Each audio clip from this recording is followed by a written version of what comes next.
पिछले कुछ दिनों से हम हाइपरबोलिक फंक्शंस की बात कर रहे हैं। उसमें हमने y is equal to sine hyperbolic x, cos hyperbolic x और कॉट हाइपरबोलिक x के ग्राफ भी खींचे थे। इसी प्रकार से आप tan hyperbolic x, sec hyperbolic x और कॉसक हाइपरबोलिक x के ग्राफ खींच सकते हैं। अब हम प्रतिलोम अति परवलयिक फलन यानी इनवर्स हाइपरबोलिक फंक्शंस के ग्राफ खींचेंगे। उस क्रम में आज पहला फलन जो हम लेने वाले हैं उसका नाम है y is equal to sine hyperbolic inverse x। तो ये बात हम पहले से जानते हैं कि जो हमारा साइन हाइपरबोलिक x होता है उसका डोमेन r होता है और रेंज r होता है और ये 1/2 होता है, इसलिए इसके इनवर्स की बात की जा सकती है। और इनवर्स की परिभाषा ये है कि साइन हाइपरबोलिक इनवर्स की x की वैल्यू अगर हम y चाहते हैं तो वो तभी और केवल तभी संभव होगी जब x बराबर साइन हाइपरबोलिक y आए। अब इस समीकरण को हल करके हम y का मान x के पदों में निकाल लेते हैं, क्योंकि हमें y चाहिए, साइन हाइपरबोलिक इनवर्स x चाहिए। तो उसके लिए हमने साइन हाइपरबोलिक y का फॉर्मूला लिखा, तो ये है। इसको थोड़ा सिंप्लीफाई किया तो ये हमारे पास एक क्वाड्रेटिक आ गई e raise to the power y। तो हमने जो श्रीधराचार्य का फॉर्मूला है उसका उपयोग करके e raise to the power y निकाल लिया, वो इतना आ गया। लेकिन हमने जब y निकाला तो वो चूंकि साइन हाइपरबोलिक इनवर्स x था, इसलिए उसको हमने ऐसा लिख दिया। अब हम इसके ग्राफ को खींचेंगे। पहली बात तो हमें ये समझ में आती है कि x को आप कोई भी रियल वैल्यू दे सकते हैं, सभी के लिए ये परिभाषित है। तो डोमेन जो है इसका r हो गया। दूसरी बात ये है कि x टेंडिंग टू इन्फिनिटी पर ये इन्फिनिटी को जाएगा, तो इसलिए कोई भी लाइन अगर पैरेलल टू x एक्सिस खींचूंगा तो वो इसे कहीं ना काटेगी। यहाँ खींचूंगा तो ये कभी ना कभी इससे ऊपर पहुंच जाएगा।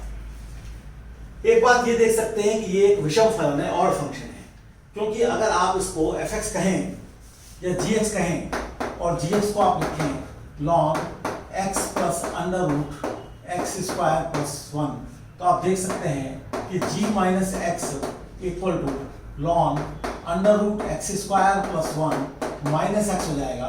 कंजुगेट से मल्टीप्लाई करके आप ये दिखा सकेंगे कि ये x plus under root x square plus 1, तो ये ऑड फंक्शन है, इसलिए इसका ग्राफ केवल y एक्सिस के राइट में खींच देंगे और फिर इसकी इमेज दे देंगे। जब dy बाई dx निकालते हैं तो इतना आता है, सेकंड डेरिवेटिव निकालते हैं तो इतना आता है। हम देखते हैं कि जब मैं x को 0 रखता हूं तो y की वैल्यू 0 आती है, यानी इस पॉइंट ऑरिजिन से ये पास करेगा। हम देखते हैं कि 0 पर इसका डेरिवेटिव 1 है, यानी y is equal to x line को छूता हुआ जाएगा। अब ऊपर से जाएगा कि नीचे से जाएगा वो सेकंड डेरिवेटिव से पता चलेगा। सेकंड डेरिवेटिव x पॉजिटिव के लिए नेगेटिव है, तो इसका मतलब नीचे छूता हो जाएगा इस प्रकार। तो y इक्वल टू x की डॉटेड लाइन मैंने दिखाई है, तो इसका जब इनवर्स इमेज लेंगे हम, यानी कि इसका हम जब इमेज लेंगे ओरिजिन में, अर्थात पहले x एक्सिस में ले लें और फिर उसकी y एक्सिस में ले लें, या पहले y एक्सिस में ले लें और फिर x एक्सिस में ले लें, तो ये पूरा का पूरा ग्राफ होगा y is equal to sine hyperbolic inverse x। तो हम कह सकते हैं कि ये जो फंक्शन हमने लिखा है ये फंक्शन हमारा 1 है, ऑन टू है, डोमेन इसका r है, कोडोमेन इसका r है, रेंज भी इसका r है, क्योंकि ये लगातार नीचे को आते चला जाएगा, ये लगातार ऊपर को आते चला जाएगा। कोई लाइन इसकी एसिम्पटोट नहीं बनेगी, क्योंकि x टेंडिंग टू इन्फिनिटी पर ये चीज इन्फिनिटी को जा रही है। तो ये पूरा का पूरा ग्राफ है।